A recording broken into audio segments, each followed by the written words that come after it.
What's up, you guys? The market's down big again today. SPY's down 1.5%. NASDAQ's down about 2.5%. We have Tesla down about 2%. We had Meta come through with earnings, which we're going to talk about. Amazon with earnings and trading back down at 212. Tesla looks like if we break this, we will probably move our way down to 180. So I want to cover all of that as well as this harmonic pattern that is setting up on Tesla. If you guys want to follow my trades, go check me out on Twitter/X and also follow me on Discord. It's also an easier way to get up-to-date information because what I do is I post throughout the day over there, and then at the end of the day, we kind of recap everything that I was looking at and trading at here on YouTube.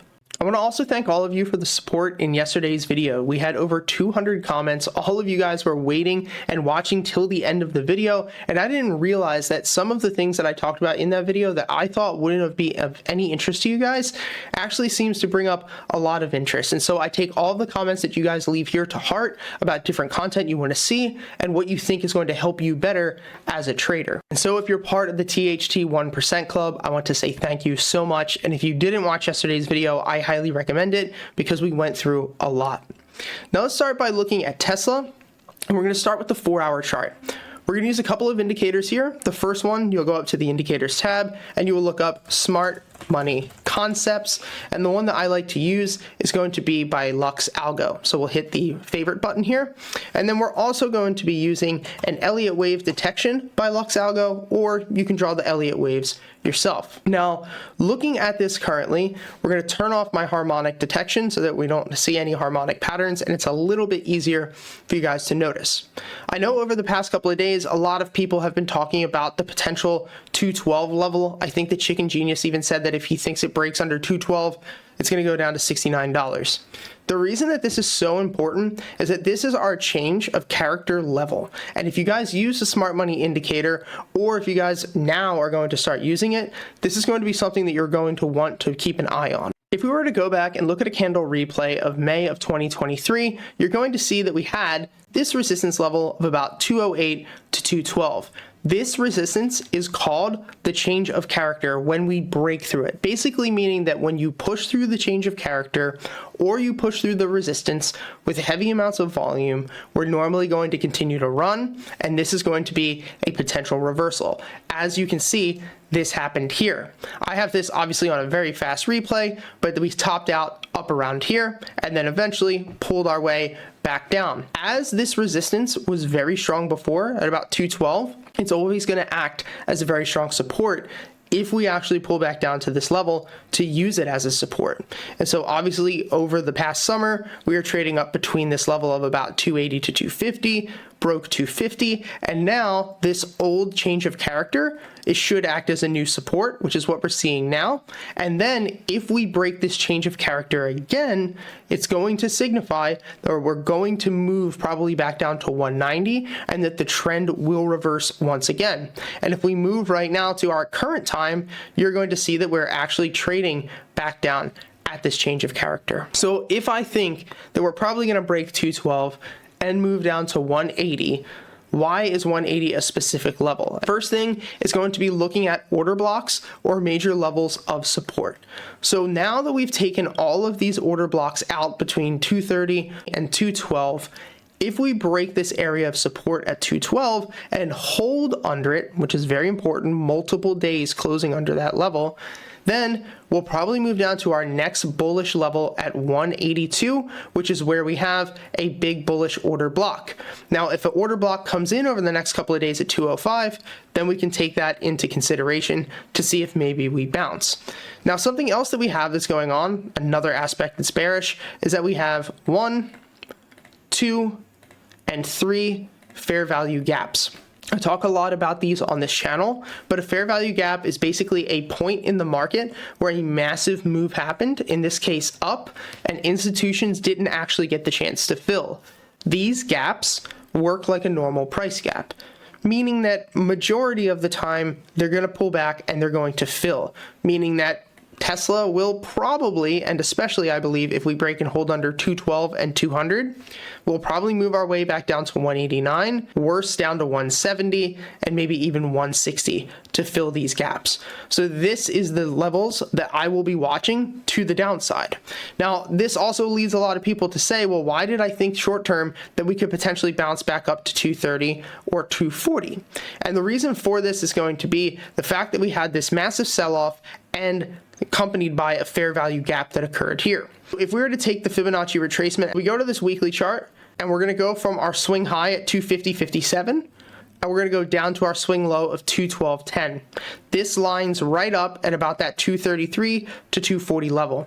And my thought pattern behind it is that we're going to see a dead cat bounce, which means that as the stock takes a massive drop, bulls buy it up, we get a little bit of a bounce, usually retracing about half of what that downward move is. And that's enough time, unfortunately, for market makers and big money to liquidate their positions and sell it to us, sell it to retail, and then let retail hold the bag until we move back down to like 160. And if you look at the weekly chart too, the next level of interest is down at 160. So watching 200 and watching 212 into the next couple of weeks is going to be extremely, extremely important. Now, something I want to go over as well is going to be Chicken Genius talking about if we see that move, from 212 and we break his pivot level, that $69 is our next level down. And so what we are going to do now is talk about what are some potential ways in which that could happen. If we zoom out to the monthly chart, and I'm telling you, I don't think this is going to occur. I think that anything is possible, but I think that it's improbable. And in this case, though, if we were to take a look at this, this is a classic market cycle setup. Now listen here, I'm not bringing this up to scare you, but this is going to be really important for you guys to understand, especially if you're somebody who watches Chicken Genius. I honestly don't, but I saw a lot of people freaking out about this. But this here is objective and it is serious. So what you're going to see up here in the top left is a chart of a bubble, or a chart of, if you'll just see general market structure, when something, I wouldn't say structure, but just a general overinflated market chart. This is kind of how things tend to look.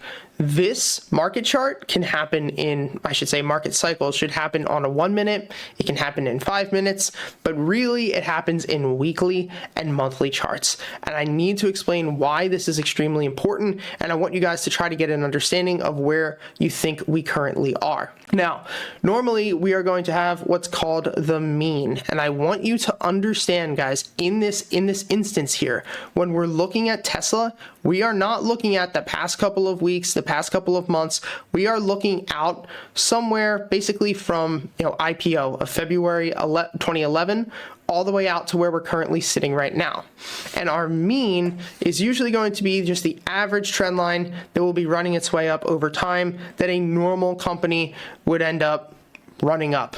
And I know that a lot of people are going to be sitting here and being like, dude, there's no way this is going to go to $69. I hope it doesn't. Like, I promise you, I hope it doesn't. I think 150 is probably going to happen, but we have to be objective about this. If we look at this, we have the smart money section, and smart money basically is going to be institutions. This time would be somewhere from April of 2013 all the way out to here. Right, from IPO to April of 2013. This is the stealth phase. This is smart money. This is before institutional investors come in, because institutional investors at this time don't even give a shit about Tesla. Back in 2013, they don't care. They're not planning to put it in any of their funds. Like, Tesla is a joke at this point. The only people who are investing back in 2011 and 2012 is people who actually understand and will take a risk. So, for instance, maybe people who I don't know, like original founders who owned shares, potentially original employees who got shares once the company went public, CEOs, different C-suite executives offering their shares out to the public. And it's not until really around this phase of May of 2013, in my opinion, to where we hit the institutional investors part. And so institutional investors around May 2013, 2014, they come into this and they say, you know what?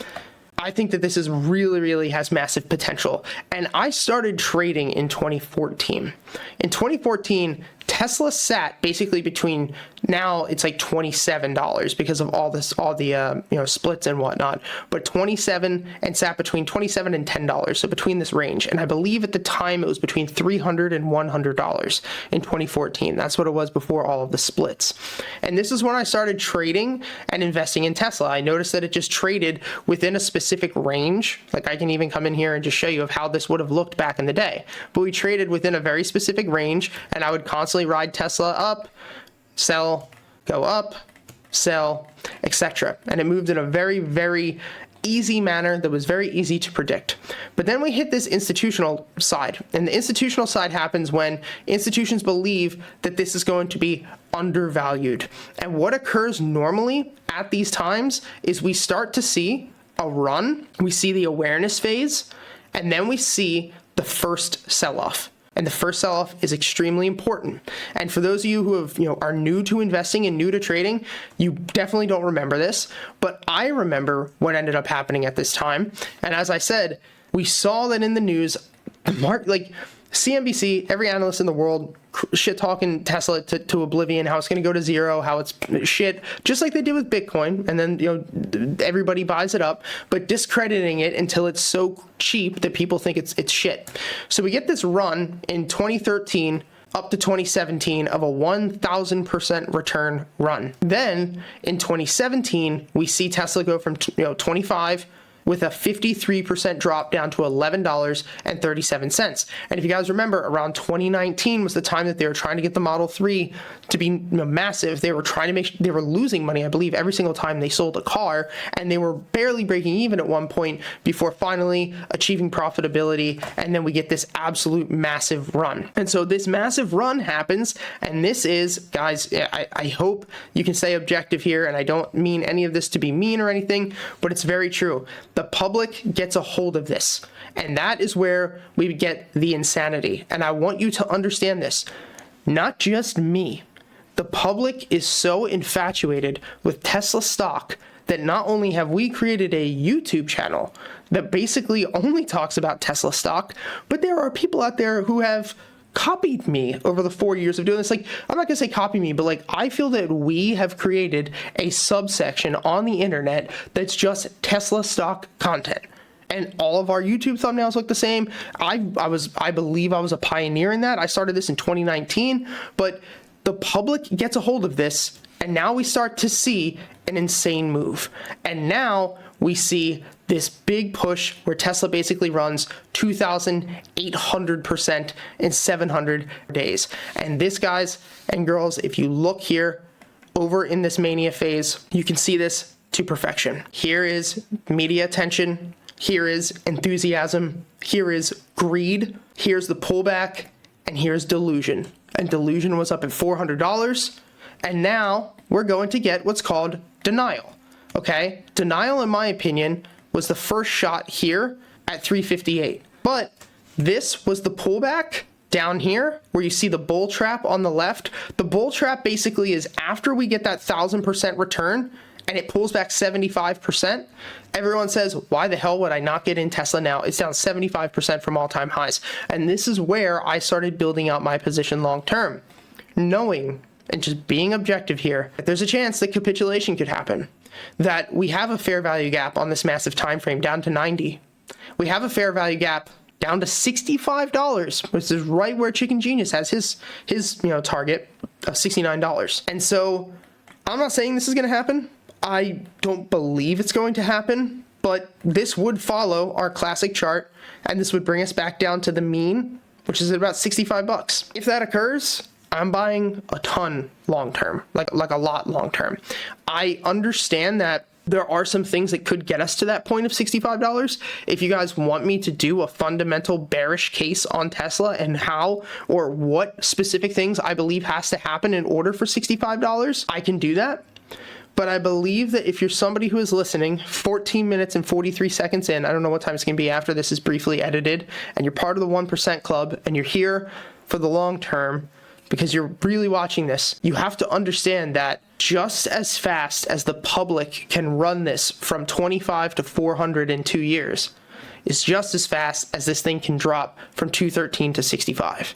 So I don't think 65 is definitely going to happen, but there's a chance. There's a thesis along right there. And you see things coming out that aren't looking good, right? Like if inflation continues, or if inflation starts to rise again, the market continues to sell off, we continue to see weakened guidance by all these companies, we continue to see weakened earnings, we continue to see, specifically with Tesla, the Cybertruck come out at 80,000, 90,000. There's no way it's going to be 40,000 like they were talking, 60,000 like there's no way. So is the demand going to stay there for that vehicle? There's so many things that we can talk about, but I'm telling you, I would not be surprised if that pullback occurred. But I have to decide as a long-term investor, not as a trader at this very moment, but as a long-term investor, what do I want to do? Because I want to own this company long-term. I would love, in a perfect world, to own it at $65. But what if that never happens? Which is why I started with a small long-term position around, the 250s, averaged down around the 170s, got averaged around 202.50. And now I'm going to plan, as soon as we hold under here, I'm going to start selling cash secured puts. But I do think that if we break 212, the next level is 180. And if 180 breaks, we go to $65. So guys, I'm not here to worry you. I don't want you guys to freak out about this, but it is definitely something that you have to keep in mind if you are a long-term investor. Now, let's talk about unusual flow today for Tesla. There really wasn't any. Big money has been silent. And when big money is silent, that is not a good sign. It means that they're usually looking to allow everybody to hold the bag, and they're going to just keep their cards hidden and not do anything. Bullish flow today on Tesla. We do have 390 million, which is good. But as far as actual unusual contracts, there wasn't anything that hit from an unusual buying standpoint. There was just a lot of buying. If we look at the heat map, we'll get a better understanding of what those actual contracts were. So you can see a lot of buying on the bullish flow, a lot of people also selling covered calls. So a lot of all over the place movement and a lot of actual, money coming in, but nothing unusual and nothing for me to really look at or care about. Now, the last thing I want to talk about is a potential bullish case that could be happening for Tesla in the short term. We talked about that harmonic pattern earlier. I want to share with you guys this current setup. So we still have smart money concept set up. We still also have our Elliott wave set up, and we also have a harmonic pattern setting up.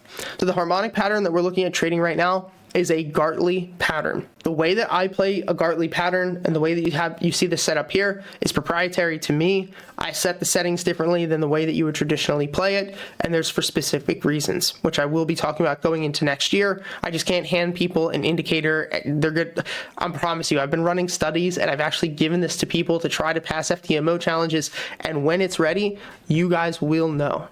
But statistically, this works 73% of the time, and in the past 10 years, 471% returns occur. So if we just look at this, we know that we're winning pretty significantly, but we know that if we enter here at 212 and ride this up to 260, that we have a 21% return, but down to our stop loss is a 30% loss. Looking at that with a 73% success rating, you could theoretically just enter here, set a take profit up at 260, but in my personal opinion, I don't think that that's going to occur. I think what's realistically going to happen is we're going to break 212 and we're going to move our way back down to 180, 170, and 160, which is what we talked about before. The other thing to notice too is that if that happened, we would most likely set a potential Elliott wave setup happening. So if I were to actually just go through and draw this Elliott wave out by hand, which I can show you guys potentially how this would happen, this could be the first, second, maybe we get the third, our fourth, and then a fifth. This is not for sure how it's going to happen, but if we get this sell-off and we start to see an Elliott wave ABCD pattern forming down on these support levels, and we know that there's a 73% chance of profit, this is where I will be looking to go very, very long and very heavy on Tesla, because at this moment, we'll have a 75% chance of profit with a 55% upside and a 13% downside. So even if I put $50,000 into this, we'd be looking at a $25,000 $1,000 profit for like a $7,000 loss, which I'd be more than fine with. So I hope that this video helped, guys. I will keep you posted on this. Hopefully we see Tesla sell off. If we hold under 212, I will be shorting it down to 180. As far as earnings though, Meta came out, they're pretty good. We see that's up right now as well. Amazon was up, it's pretty good, but NASDAQ and SPY futures are down right now, and we'll kind of see how the rest of the day plays out. Thanks guys for all your support. I'll see you next time. Peace.